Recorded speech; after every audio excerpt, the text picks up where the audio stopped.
বাংলাদেশের মানুষ এমন একটি সরকারকে 12 তারিখে নির্বাচনে ভোট দিয়ে সরকার গঠন করেছে, যেই সরকার জনগণের জন্য কাজ করবে। কারণ আমাদের একমাত্র জবাবদিহিতা হচ্ছে এই দেশের মানুষের কাছে, এই দেশের জনগণের কাছে। সেজন্যই আমরা সেই সকল কর্মসূচি পালন করতে চাই, সেই সকল কাজ আমরা করতে চাই যেগুলোতে জনগণের উপকার হবে। সেজন্যই আপনারা দেখেছেন কৃষক কার্ডের কথা যেমন বললাম, আমার মনে আছে আমি ফ্যামিলি কার্ডের কথা বলছিলাম, মনে আছে? সেই ফ্যামিলি কার্ডের কাজও আল্লাহর রহমতে আমরা শুরু করেছি। অনেকে হয়তো বলতে পারেন আমাদের এলাকায় তো এখনো পায়নি, ইনশাল্লাহ আপনাদের এলাকায় তো সবাই পাবে, যারা যারা ফ্যামিলি কার্ড পাবার।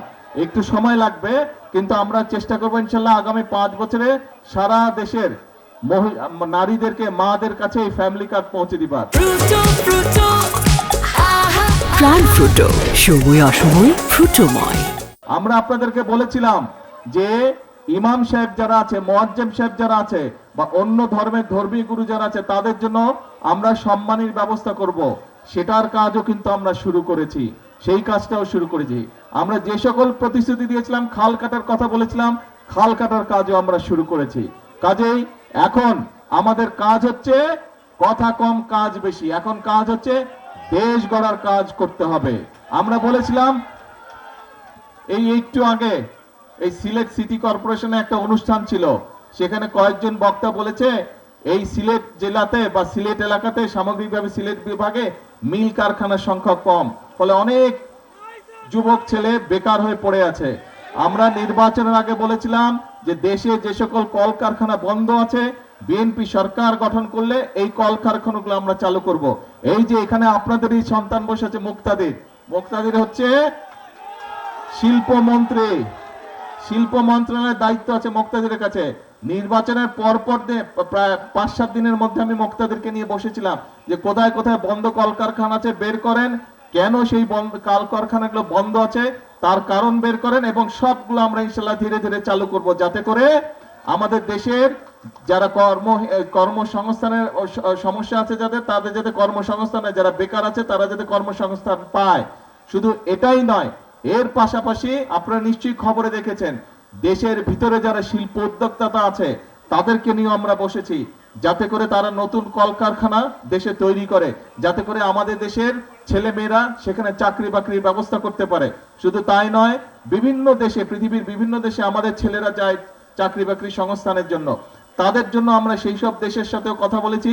দেশের বিভিন্ন জায়গায় আগে বিদেশে যে মানুষ যেত, সেইগুলা জায়গা বন্ধ আছে, সেই সব দেশের সাথে আমরা কথা বলেছি, সেগুলাও ইনশাল্লাহ আমরা চালু করার ব্যবস্থা করছি। অতি দ্রুত সেই সব দেশেও মানুষ যাওয়া আবার শুরু করবে।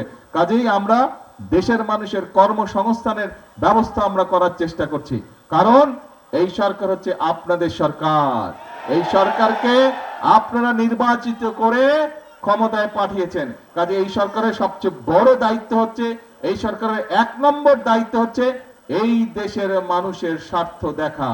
এই সরকারের 1 নম্বর দায়িত্ব হচ্ছে, 1 নম্বর কাজ হচ্ছে এই দেশের মানুষের সমস্যার সমাধান করা।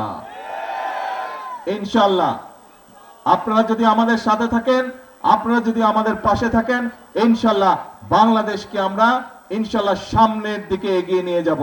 বাংলাদেশকে অন্য যেগুলা উন্নত দেশ আছে তাদের পাশাপাশি ইনশাআল্লাহ আমরা দাঁড় করাতে সক্ষম হব, আমরা সবাই মিলে যদি কাজ করি।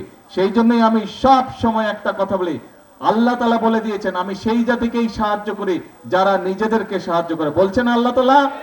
কাজে আসেন, আমাদের কথা একটাই কথা, সেটা হচ্ছে কাজ, কাজ আর কাজ।